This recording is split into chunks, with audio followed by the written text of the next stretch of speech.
तो गाइज अभी टाइम तो बहुत हो चुका है एंड मेरा सिलेबस भी अब तक पूरा नहीं हो पाया बिकॉज एक तो यार सर एक्स्ट्रा क्लास ले लेते हैं, उस चक्कर में बैकलॉग्स थोड़े बहुत रह जाते हैं। फिर वो बैकलॉग टेस्ट के एक दिन पहले करने बैठो तो उस चक्कर में बाकी सब्जेक्ट का थोड़ा स्किप हो जाता है एंड इन सब के चक्कर में मैनेज करना बहुत ज़्यादा मुश्किल हो जाता है यार। हेलो गाइज, ये है मेरा vlog 66 and yes welcome back to the new vlog. तो यार आज है सैटरडे एंड कल हमारा शॉर्ट टेस्ट होगा एंड आज का व्लॉग भी उसी पे बेस्ड रहेगा पूरा कि मैं अपने शॉर्ट टेस्ट की प्रिपरेशन कैसे कर रहा हूँ।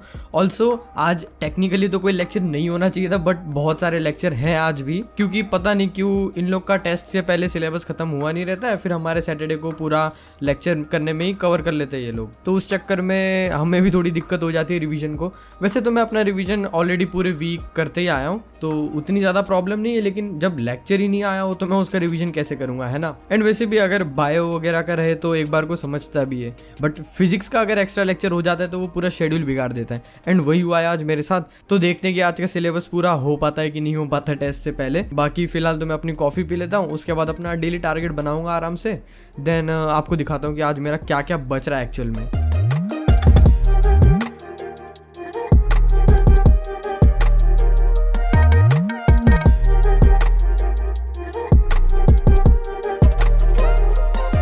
तो गाइज ये रहा आज का मेरा टू डू लिस्ट। आज मुझे करना है फिजिक्स का लेक्चर एंड यार फिजिक्स के मुझे आज ऑलमोस्ट 3 लेक्चर करने हैं। एक्चुअल में मेरे थोड़े से बैकलॉग थे एंड सर ने एक्स्ट्रा क्लास भी ले लिया, ऊपर से पिछले हफ्ते भी लिया था, इस हफ्ते भी ले लिया, तो इस चक्कर में फिजिक्स का थोड़ा सा करना है 3 लेक्चर एंड इलास्टिसिटी का एक DPP है और केमिस्ट्री में मुझे केमिकल बॉन्डिंग यार इस हफ्ते पूरा ख़त्म करना था पर मैं कर नहीं पाया। अभी भी मेरे उसके थोड़े लेक्चर बच रहे, मैं आपको दिखा दूंगा आगे।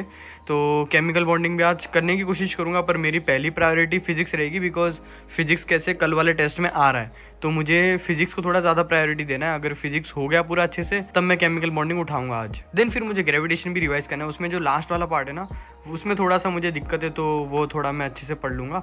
उसके बाद फिर बायोलॉजी में NCERT रिविजन करना है और आज का जो अपना 75 डेज चैलेंज होगा उसमें भी रिवीजन करना है। मतलब क्या ही 75 डेज चैलेंज, जो टेस्ट के लिए ही मुझे पूरा रिवाइज करना है। तो आज का मेरा पूरा टेस्ट के हिसाब से रहेगा, तो मेरा रिवीजन चैलेंज भी पूरा टेस्ट के पे बेस्ड रहेगा एंड मेरा जो आज का डेली टारगेट है वो भी पूरा टेस्ट के हिसाब से ही रहेगा। क्योंकि वैसे भी मैंने अपने चैलेंज की शुरुआत में ही बता दिया था कि जब भी अपना टेस्ट रहेगा तब अपन 75 डेज चैलेंज में टेस्ट का ही रिवीजन करेंगे, उसके अलावा बाकी फिर हम लोग 1-2 महीने पहले के टॉपिक रिवाइज करेंगे जब कोई टेस्ट वेस्ट नहीं रहेगा तब। तो चलो फिलहाल इसे रखता हूँ मैं एंड करते आज का। तो गाइज अभी सबसे पहले मैं फिजिक्स का लेक्चर करूँगा। मेरा ये कल एक लेक्चर ना थोड़ा सा बच रहा था तो फिर मैंने वो कर लिया सबसे पहले। उसके बाद अभी मैं फाइनली ये वाला लेक्चर करने बैठूंगा। देन फिर ये जो लेक्चर है ना एक्चुअली 2 पार्ट में सर ने डाला था, शायद कुछ इशू हो गया होगा, तो ये दोनों एक ही लेक्चर है। तो ये एक लेक्चर, ये एक और ये एक, तो टोटल 3 लेक्चर ऐसे रह रहे हैं मेरे एंड अभी मैं ये एक कर रहा था तो इसे करने में थोड़ा टाइम लग गया अभी एंड ज़्यादा नहीं, बस मतलब लास्ट का जो क्वेश्चन का पार्ट था ना वो सारा बचा था बस। तो फिलहाल अभी मैं ये वाला लेक्चर लगा लेता हूँ। तो देखो यार टेस्ट के एक दिन पहले अपना फिजिक्स का लेक्चर चल रहा है, बताओ। वैसे मैं साथ ही साथ इसके नोट्स नहीं बना रहा हूँ बिकॉज मैंने वैसे तो अपने व्लॉग में कई बार बता रखा है, बट जो नए व्यूवर्स हैं उन्हें बता दूं कि मैं फिजिक्स के ऐसे तो नोट्स नहीं बनाता बिकॉज मैंने लास्ट ईयर ऑलरेडी इतने अच्छे नोट्स बना रखे फिजिक्स के, जो कि मैं अपने वीडियो में आगे दिखाऊंगा। जो चैप्टर का मैंने नोट्स बनाया है ना अभी मैं वो दिखाऊंगा आगे कि नोट्स कैसा है कैसा नहीं। तो जब मैंने ऑलरेडी सब बना रखा है, सारी चीज़ें उसमें मेंशन है, तो मैं फिर उस चीज़ में दोबारा से अपना टाइम नहीं वेस्ट करूँगा ना। उससे बेहतर है कि मैं एक्स्ट्रा क्वेश्चन लिखने में अपना टाइम इन्वेस्ट कर दूँ एंड एक्स्ट्रा क्वेश्चन प्रैक्टिस करने में अपना टाइम इन्वेस्ट कर दूँ। बाकी मुझे पता है कि जो लोग पहली बार नोट्स बना रहे हैं उनके लिए लेक्चर के क्वेश्चन मेंशन करना और फिर जो भी कंटेंट होता है वो सारा मेंशन करना, उसे शॉर्ट में बनाना बहुत ज़्यादा डिफिकल्ट होता है। क्योंकि मैंने भी बनाया लास्ट ईयर, मुझे कुछ लोग कहते हैं कि भाई तुम्हारा जल्दी लेक्चर इसीलिए हो जाता है बिकॉज तुम नोट्स नहीं बनाते। भाई तो ये नोट जो मेरे पास आए ये हवा से उड़ के तो नहीं आया ना, ये मैंने बनाया ही था लास्ट ईयर, तो मुझे पता है कि एक्चुअल में टाइम क्या लगता है। ऐसे कहीं से मेरे बने बनाए नहीं आए थे नोट्स। तो नोट्स की प्रॉब्लम तो होती है, लेकिन सबसे ज़्यादा फायदा भी तो नोट्स देता है। तो अगर समझो अभी हम लोग इसमें 3 घंटा इन्वेस्ट कर रहे हैं तो बाद में ये हमारा 3 घंटा बचाएगा भी, तो इसीलिए लोग नोट्स बनाते हैं। हर किसी को नोट्स बनाने में टाइम लगता है यार, फिर भी लोग क्यों बनाते हैं? बिकॉज उन्हें पता है कि लास्ट में ये फ़ायदा देना है। जैसे अभी देख लो, टेस्ट के पहले हम लोग नोट्स ही रिवाइज करते हैं ना, हमारे लेक्चर की PDF तो खोल खोल के देखते नहीं है, तो इसीलिए नोट्स बनाना ज़रूरी है। एंड मोस्टली शॉर्ट नोट्स ही मैं बना के रखता हूँ अपने पास, बिकॉज सबसे ज़्यादा यूजफुल शॉर्ट नोट्स ही होता है। तुम लोग अगर उसमें सारी चीज़ें मेंशन कर ही दोगे, मतलब समझो ऐसा ज़रूरी नहीं कि शॉर्ट नोट सिर्फ 1 पेज का ही बनाओ, तुम 2-3 पेज का बना लो, क्या जा रहा है, चलो 4 पेज का भी बना लो, बिकॉज रहेगा तो तुम्हारे पास ही। तुम्हें आके कोई जज नहीं करने वाला ना कि अरे ये तो शॉर्ट नोट से तेरा लॉन्ग क्यों है ना, ऐसे तो कोई जज नहीं करने वाला। तो अगर तुम्हें लग रहा है कि मुझे इसमें और चीज़ें मेंशन करनी है तो कर दो, कोई दिक्कत की बात नहीं। 4 पेज के बन गए तो बन गए, लेकिन तुम लोग जितना ज़्यादा छोटा बनाओगे उतना ही ज़्यादा तुम्हें फ़ायदा होगा उसे रिवाइज करने के लिए। क्योंकि देखो, कई चीज़ें होती है जो अनवांटेड होती है, तो वो चीज़ें हमें ही सेग्रीगेट करना आना चाहिए। टीचर्स भी क्लास में बता देती कि क्या चीज़ ज़्यादा इंपॉर्टेंट है, क्या चीज़ नहीं है। बहुत सारे सेंटेंस में से कुछ कुछ कीवर्ड्स होते हैं, वो वर्ड पढ़ते पूरे कॉन्सेप्ट याद आ जाए, तो वो कीवर्ड ढूंढना तुम्हें आना चाहिए। तो यार अगर मैं ना शॉर्ट नोट्स के बारे में यहाँ बताने बैठूंगा ना तो बहुत टाइम लगेगा, एंड मुझे उसके लिए प्रॉपर स्क्रिप्टिंग करके मैं आपको प्रॉपरली स्टेप वाइज बता दूंगा अप्रोच की, कैसे मैंने अपने सारे सब्जेक्ट के नोट्स बना रखे हैं बायो को छोड़ के। तो मैं उसमें आपको अपना ओपिनियन शेयर कर दूंगा। अगर तुमको चाहिए होगा तो मैं बाद में एक वीडियो बना दूंगा जिसमें मैं तुम्हें शॉर्ट में अच्छे से फटाफट से एक्सप्लेन कर दूंगा कि शॉर्ट नोट्स एक्चुअल में कैसे बनाना है। बट अगर तुम लोग को डिटेल में जानना है ना, properly step wise and actual में क्या क्या लिखना है, तो मैं सोच रहा हूँ कि मैं लाइव आता हूँ एंड वहां पे डिस्कस करता हूँ, ताकि वहां पे तुम लोग अपने लाइव चैट भी लिख पाओगे, तो मैं एक्चुअल में तुम्हारे डाउट्स देख पाऊंगा, तो मुझे पता रहेगा ना कि और किसको क्या दिक्कत हो रही है। तो अगर मेरे पास उससे रिलेटेड कुछ होंगे टिप्पणी देने को तो मैं दूंगा। एंड लाइव के लिए तो जैसे मैंने अपनी वीडियो में ऑलरेडी पहले बता रखा है कि मैं अनअकैडमी पे स्पेशल फ्री क्लास लूंगा, तो वहां पे फ्री क्लास ही रहेगा, तो आप लोग आ जाना। मैं लिंक आपको शेयर कर दूंगा अपने वीडियो के डिस्क्रिप्शन में और कम्युनिटी पोस्ट पे भी, तो वहां से तुम लोग लिंक पे क्लिक करके फटाफट से आ जाना। कोई प्लस सब्सक्रिप्शन नहीं खरीदना रहेगा तुम्हें, बस लिंक पे क्लिक करना है और मेरा क्लास ज्वाइन करना है। वहां पे मैं तुम्हें अच्छे से समझा दूंगा जो भी रहेगा, बिकॉज मेरा तो ये मानना है कि लाइव में थोड़ा अच्छे से डिस्कशन हो जाएगा, बाकी तो तुम्हारी इच्छा। वैसे यार ये फिजिक्स से लेक्चर करने को इतना टाइम इसलिए लग रहा है बिकॉज बहुत सारे लेक्चर करने हैं आज, एंड फिजिक्स का तुम्हें पता है एक लेक्चर ही इतना बड़ा होता है। आज का तो मुझे लग रहा है मेरा पूरा दिन इसी में जाने वाला है।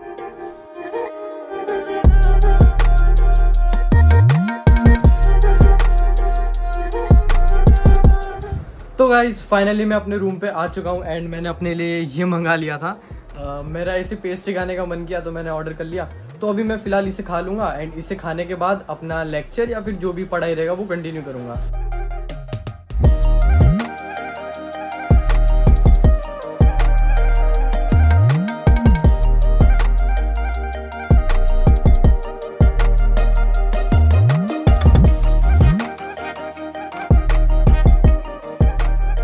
भाई ये एमआर सर का पोल कितना एपिक होता है यार।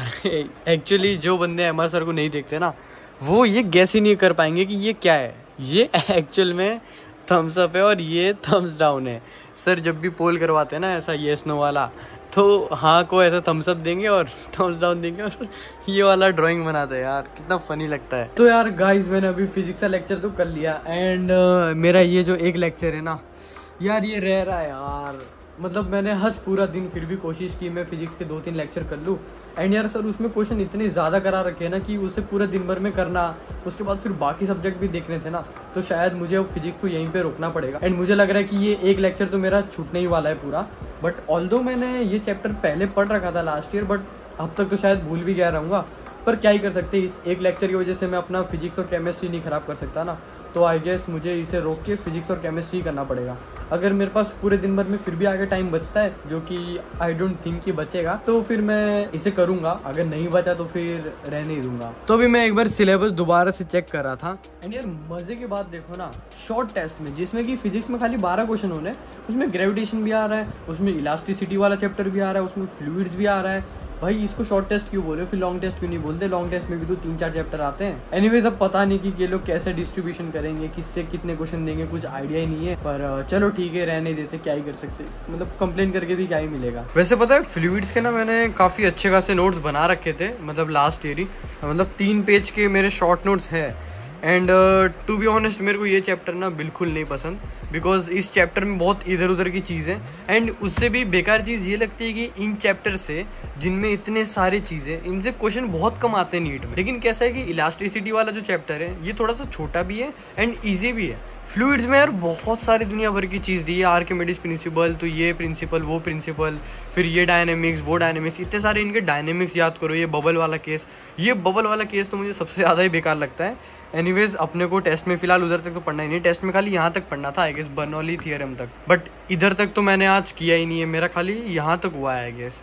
तो इसे मैं एक बार क्या करूँगा कि मैं इसे अपने रिवीजन के साथ देख लूँगा। अभी मैं इस चैप्टर का रिवीजन करूँगा ना, जब इसे रिवाइज कर लूँगा और इसके बाद इलास्टिसिटी वाला चैप्टर रिवाइज कर लूँगा और उसके बाद फिर मैं रिवाइज करूँगा अपना ग्रेविटेशन। तो उसी के साथ साथ अगर मैंने ये एक बार देख लिया तो वैसे इसके फार्मूला में ज़्यादा कुछ ऐसा खास है नहीं, इसके फार्मूला में थोड़ी सी चीज़ है, तो अगर मैंने इसके साथ साथ ये कर लिया तो अच्छा ही रहेगा। बिकॉज क्या भरोसा कल एक फार्मूला बेस्ड ही डायरेक्ट क्वेश्चन आ जाए, तो ये फार्मूला तो एक बार देख लूँगा चाहे जैसा हो जाए। बाकी बायोलॉजी तो मैं ऑनेस्टली बोलूँ ना, तो बायोलॉजी में मेरा जो 75 डेज चैलेंज चलता था उसी में मैंने फोटोसिंथेसिस इन दिनों कितनी बार रिवाइज कर लिया। अगर तुमने मेरे शॉर्ट्स चेक किए होंगे ना तो तुम्हें पता होगा कि मैंने फोटोसिंथेसिस बहुत बार रिवाइज कर लिया। ऑल्दो ज़ूलॉजी थोड़ा सा रिवाइज करना बाकी है, तो ज़ूलॉजी रिवाइज कर लेंगे। एंड पीरियोडिसिटी भी मैंने बहुत बार रिवाइज किया है भाई अपने, मतलब जो मेरा पास्ट 1-2 वीक जो हुआ है ना, इसमें मैंने पीरियोडिसिटी वाला चैप्टर अच्छे खासा रिवाइज किया है एंड जो अपना आइसोमेरिज्म और नोमेनक्लेचर वाला टॉपिक था वो रिवाइज किया है। तो केमिस्ट्री में ज़्यादा दिक्कत नहीं होगी, तो मेरा फाइनल अभी का रिवीजन प्लान यही रहेगा। भाई ये चीज़ ना देख के चलनी पड़ती है कि पहले क्या रिवाइज करना है बाद में क्या रिवाइज करना है, बिकॉज देखो कभी कभार टॉपिक छूट जाते हैं, क्योंकि अगर समझो मैं फिजिक्स अभी लेके बैठ रहा हूँ एंड मुझे फिजिक्स में ज़्यादा टाइम लग गया ना, तो ऐसा हो सकता है कि लास्ट में मेरा पीरियोडिसिटी छूट जाए। तो अब पीरियोडिसिटी मैंने इसलिए लास्ट में रखा है बिकॉज इसमें जो बेसिक कॉन्सेप्ट थे वो तो अपने को आते ही है, बाकी कुछ चीज़ें होंगी जो रटनी होंगी, तो वो मैं लास्ट में कैसे भी करके देख लूँगा अगर कम टाइम भी बचा तो इसीलिए प्रायोरिटी हमेशा सेट रखना। वरना अगर तुम ऐसा करोगे कि पहले तुम लोग इजी टॉपिक उठा के बैठ जाओगे, अपना पीरियोडिसिटी वाला चैप्टर उठा के बैठ जाओगे, देन लास्ट में फिजिक्स को रखोगे, एंड अगर इसमें बाय चांस ज़्यादा टाइम लग गया, जो भी एक्सेप्शन रहेगा वो उसमें कन्फ्यूज़ हो गया और उसमें ज़्यादा टाइम लगा दिया ना, तो ग्रेविटेशन सॉलिड स्टेट सब छूट जाएगा। मतलब फिजिक्स को कैसा है थोड़ा टाइम देना पड़ता है, तो इसीलिए प्रायोरिटी एक सेट कर लेने का, ताकि पता रहे कि अगर कोई एक चीज़ लास्ट की छूट भी गई तो भी ज़्यादा दिक्कत ना हो। तो उस हिसाब से मैंने अपना प्लान बना रखा है। ज़ूलॉजी में खाली इसीलिए कर रहा हूँ, जैसे मैंने बताया कि मैंने अपने 75 डेज चैलेंज में इतना ज़्यादा रिवाइज नहीं किया, तो इसीलिए इन दोनों को मैं थोड़ा लास्ट में रखूँगा, ज़ूलॉजी पहले रिवाइज कर लूँगा। यार अभी मैं सोच रहा हूँ बहुत फिजिक्स कर लिया, अभी मैं थोड़ी देर केमिस्ट्री में जो पीरियोडिक टेबल वाला चैप्टर है ना, उसके जो भी ट्रेंड्स हैं एंड जो भी एक्सेप्शन है वो फटाफट से देख लेता हूँ, फिर ज़ूलॉजी करूँगा।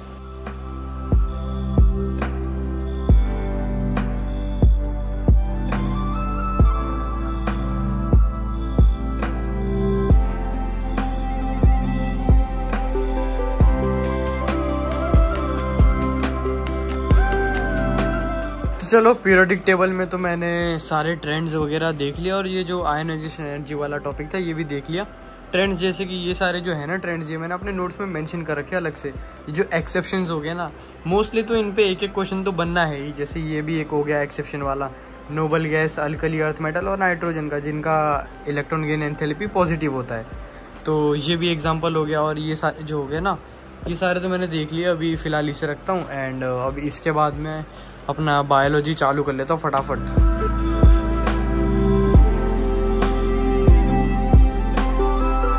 वैसे मैं अभी सिर्फ ज़ूलॉजी के ही एनसीडी पंच से क्वेश्चन प्रैक्टिस कर रहा हूँ, एंड ये चीज़ें तुम्हें पता है कि प्रैक्टिकली देखा जाए तो टेस्ट के एक दिन पहले तुम सारे सब्जेक्ट के 50, 100, 200 क्वेश्चन नहीं सॉल्व कर पाओगे, है ना। एंड अगर साथ में तुम्हें फिजिक्स के लेक्चर करने होंगे इतने सारे, तब तो कतई नहीं कर पाओगे। तो इसीलिए मैंने पहले से ही पूरे वीक इन सारे चैप्टर्स की क्वेश्चन प्रैक्टिस करता आया हूँ, जिसको मैं यूट्यूब शॉर्ट्स पे भी शेयर करता रहता हूँ कि आज मैंने इस चैप्टर के इतने क्वेश्चन किए, इस चैप्टर के इतने क्वेश्चन किए। तो अगर तुम लोग वो शॉर्ट्स जाके चेक नहीं करते थे ना, तो कर लिया करो, ताकि एक्चुअल में पता लगे कि टेस्ट से कितने दिन पहले कौन से चैप्टर के कितने कितने क्वेश्चन करता हूं मैं। तो इससे में भी तुम्हें आइडिया मिल जाएगा कि अच्छा ऐसे चलना होता है, बिकॉज बहुत लोगों को आइडिया नहीं होता है यार, तो ये उनके लिए बहुत ज्यादा हेल्पफुल होगा। सेकंड थिंग पता है, आजकल तो मैं अपना डेली रूटीन भी वहीं पे शेयर करता हूँ, ताकि मैं आपको डेली बेसिस पे दे पाऊँ। वहाँ पे ज्यादा कंटेंट नहीं दिखाना होता ना, तो इसीलिए उसमें ज्यादा टाइम नहीं लगता। तो मैं सोचता हूँ कि अगर मैं आपको अपना डेली रूटीन दिखा ही रहा हूँ, तो 2-3 दिन बाद एक व्लॉग डालने से बेहतर है कि रोज मैं शॉर्ट्स डाल के 60 सेकंड्स के अंदर, जिसमें आपका आपका भी बहुत ज़्यादा टाइम नहीं जाएगा एंड मेरा भी बहुत ज़्यादा टाइम नहीं जाएगा। हम लोग आराम से शेयर कर सकते हैं। मैं आपको दिखा सकता हूँ कि आज मैंने ये लेक्चर किया, कभी कोई लेक्चर छूट गया तो वो भी दिखा दूंगा, कभी किसी का रिवीजन नहीं कर पाया तो वो भी दिखा दूंगा। एंड जिस दिन मैं अपना डे इन माई लाइफ वाला व्लॉग डालूंगा प्रॉपर, उस दिन मैं शॉर्ट्स नहीं डालूंगा। तो ऐसे करके चल सकते हैं अपन, तो बेहतर रहेगा। तुम लोग डेली बेसिस पे कनेक्टेड रहोगे मुझसे एंड डेली आना मेरे चैनल पे कंटेंट चेक करके जाना। मेनली तो ये है कि शॉर्ट से टाइम बचेगा, है ना, बिकॉज एक्चुअल में तुम्हें जानना होगा कि मैं कैसे कैसे कौन सा सब्जेक्ट कर रहा हूँ। बाकी जो इधर उधर की एक्स्ट्रा मैं बातें बताता हूँ वो सब मैं हफ्ते में 1-2 बार व्लॉग डाल के आराम से आपको दिखा सकता हूँ। एंड जो भी आप लोग को रहेगा सब कमेंट में लिख दिया करो, मैं जब भी व्लॉग डालूंगा वो सब आराम से बीच में डिस्कस कर लूंगा। तो कैसा है वो आइडिया मुझे जरूर बताना। साथ ही में अगर तुम्हें ना शॉर्ट नोट्स कैसे बनाना है उस पर एक प्रॉपर वीडियो में या फिर प्रॉपर व्लॉग में मैं डिस्कस कर लूँ ना, तो ये मुझे कमेंट में बता देना कि मैं तुम लोग को शेयर कर दूँ कि कैसे करना है। तो मैं एक वीडियो में डिस्कस कर दूंगा अच्छे से, बिकॉज मैंने ऑलरेडी उस पर एक शॉर्ट्स तो बना रखा है, बट इस बार मैं थोड़ा अच्छे तरीके से अपनी वीडियो में डिस्कस कर लूंगा। तो जैसा भी है मुझे कमेंट में जरूर बताओ यार, बिकॉज मुझे कमेंट दिखते हैं सबके, तो मुझे पता लगता है कि अच्छा ऑडियंस को ये चाहिए। तो यार मैंने इससे तो चलो क्वेश्चन कर लिए अपने केमिकल कोऑर्डिनेशन वाले चैप्टर के, एंड थोड़ा बहुत मैंने रेस्पिरेशन के ऐसे क्वेश्चन ऊपर से देख लिए। एंड बायोलॉजी का तो फिलहाल इतना ही हो सका यार, अभी इस बायोलॉजी को रखते हैं एंड फटाफट केमिस्ट्री कर लेते हैं। तो अभी फिजिक्स का तो मैं अपना शॉर्ट नोट्स रिवाइज करूंगा। जैसे मैंने बताया कि शॉर्ट नोट्स के फायदे तो बहुत है, तो अभी मस्त मैं उसे रिवाइज कर लेता हूँ। वैसे शॉर्ट नोट से याद आया कि अगर तुम्हारे पास भी अपने नोट्स है ना, तो वो वैसे भी घर पे ऐसे पढ़ाई है तुम्हारे, है ना, तो उससे बेहतर के ऊपर आई बटन पे तुम्हें एक वीडियो दिख रहा होगा, उस वीडियो पे क्लिक करो। वहाँ पे मैंने तुम्हें फटाफट से 3-4 मिनट के अंदर बता दिया कि तुम लोग उस नोट का एक्चुअल में क्या कर सकते हो, उससे पैसे कैसे कमा सकते हो तुम। बिकॉज देखो ये कॉन्सेप्ट मुझे बहुत ज्यादा अच्छा लगा पर्सनली, क्योंकि क्या है कि वैसे ये नोट्स पढ़े ही रहते हैं, तो उससे बेहतर डालो ना, अपलोड करो, करो, कुछ ना कुछ तो फायदा तुम्हारा होगा ही। एंड हमारे जैसे जो एस्पिरेंट्स हैं उनके पास तो बहुत सारे सब्जेक्ट के बहुत सारे चैप्टर्स के नोट्स पड़े, तो वो कैसे करना है, कहाँ करना है, उसका वीडियो जाके चेक कर लेना मेरे चैनल पे। बाकी तो यही है, आज मैं PYQ सॉल्व नहीं करूंगा क्योंकि अभी उतना ज़्यादा टाइम बचा नहीं है अपने पास, तो अभी नोट्स रिवाइज कर लूंगा। कल सुबह उठते ही फटाफट से मैं कुछ क्वेश्चंस लगा लूंगा चैप्टर के ऊपर से, फटाफट देख लूंगा। तो गाइज अभी टाइम तो बहुत हो चुका है एंड मेरा सिलेबस भी अब तक पूरा नहीं हो पाया, बिकॉज एक तो यार सर एक्स्ट्रा क्लास ले लेते हैं, उस चक्कर में बैकलॉग्स थोड़े बहुत रह जाते हैं, फिर वो बैकलॉग टेस्ट के एक दिन पहले करने बैठो तो उस चक्कर में बाकी सब्जेक्ट का थोड़ा स्किप हो जाता है। एंड इन सब के चक्कर में मैनेज करना बहुत ज़्यादा मुश्किल हो जाता है यार। बट स्टिल अपन ने जहाँ तक हो पाया वहाँ तक किया, बट फिर भी मेरा बहुत कुछ छूटा है। पर कोई ना, मैं कल सुबह फिजिक्स के क्वेश्चंस खाली छूट रहे हैं तो मैं वो कर लूँगा। एंड बाकी तो देखो, वैसे मैंने अपने 75 डेज रिवीजन चैलेंज में मैंने कुछ क्वेश्चंस कर ही रखे थे। तुमने अगर मेरे शॉर्ट्स फॉलो किए होंगे तो तुम्हें पता ही होगा कि मैं डेली बेसिस पे तीनों सब्जेक्ट की रिवीजन करता ही था। तो चलो पिछले 1-2 हफ्ते से मैंने इंक्लूड कर लिए थे सारे, तो कुछ मेरे वहाँ पे प्रैक्टिस हो चुकी थी। बाकी कल मैं खाली फिजिक्स के क्वेश्चन प्रैक्टिस कर लूँगा सुबह उठ के, उसके बाद फिर मैं टेस्ट दे दूंगा अपना। फिलहाल तो यार मैं इस वीडियो को यहीं पे ख़त्म करता हूँ। आज के व्लॉग में सिर्फ इतना ही था। अगर आपको ये वाला व्लॉग अच्छा लगा तो ये जो स्क्रीन पे आपको वीडियो दिख रहा है ना, ये चेक कर लेना, बहुत ज़्यादा हेल्पफुल वीडियो होगा आपके लिए, मैं जानता हूँ। तो प्लीज़ चेक कर लेना, 2-3 मिनट लगेंगे आपके। वीडियो सच में बहुत अच्छी है। मिलते अपन सीधा मेरे नेक्स्ट व्लॉग में। Okay bye.